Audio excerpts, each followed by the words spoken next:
Phil, a 2-1 victory in the Bristol Street Motors Trophy against Salford City tonight. Are you pleased with the victory? Yeah, of course. I think winning's a good habit to get into. You know, when we picked the team, obviously we decided to give all the senior players some game time. So there was obviously a disjointed look to the starting 11, and certainly in the midfield area.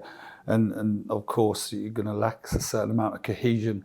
But the night was all about getting a good physical workout for the lads and who needed it. You look at Jacob, Fordy, you haven't played for ages, and obviously with Moles as well, first game start for a long time. So that was really key for us, and I feel we've got the benefit of that workout tonight, and obviously we're able to win the game as well, which is a huge bonus for us. You clearly want to win every game that you go into, but can this competition provide some importance in getting minutes into those players and getting them prepared for what lies ahead? Yeah, of course. I think this. We've got a big squad, and we need to utilise that to its maximum.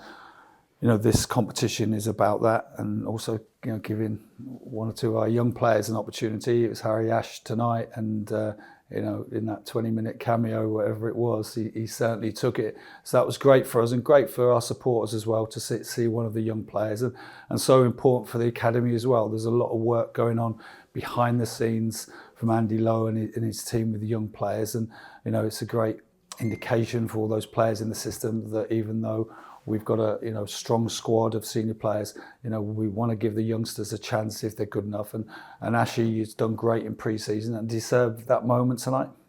And for Harry Ashfield, how has he developed? Because he's a player that obviously went on the Rex Coast tour with yourselves. How have you seen his progression over the last couple of months? Well, first of all, he did great on the tour. When he got his chance, he played well, but he also trained well. So, yes, physically he's getting stronger. He's a tall lad, but he's grown into his body. He's getting stronger all the time. And the more he trains with the first team, the better he'll become. But really pleased for him tonight. It was a great lift to get him on the pitch. And I thought all the subs did brilliant for us. Just what we needed, because inevitably, when players haven't played for a long time, there's going to be tired legs out there, and we always had in our mind what subs we wanted to make on 60, 65 minutes, and we did them, and I felt it was just at the right time when we needed it. Moving on to another positive, Paul Mullin, a goal to really wrap up his comeback in some senses, back and firing in a Wrexham shirt. You must be delighted with that. And I was so pleased. But, first of all, it was a typical Paul goal. It was a great finish. Seb did brilliant, broke through the midfield and slid Moles in. There's still a lot to do, but I think more importantly for Paul, he felt in good shape and he worked hard, and we needed to do that tonight to obviously get the benefit of the match practice. But of course, the goal is a bonus. But we know he scores, but it was important. Can we take him a step closer to getting really ready to start a league game? We speak about it so often, but that character was there on show tonight. Will Boyle popping up with a late goal to get the win.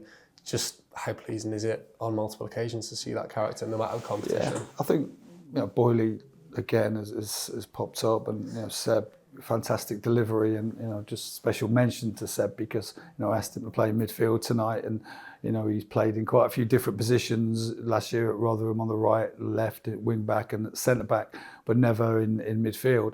But I thought he took the information on board really well, and then when we switched him to wing back was excellent.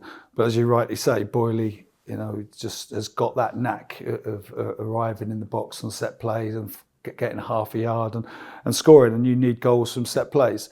But I think all in all, it's a credit to all the lads who've had to wait patiently so far this season and trained so well. We're able to put in a performance which wasn't always, like say, the smoothest, but in terms of we're able to stand up to the physical aspect of the game. Just finally, next week, a trip to Birmingham. I'm sure that's a game that everyone involved with Wrexham are looking forward to.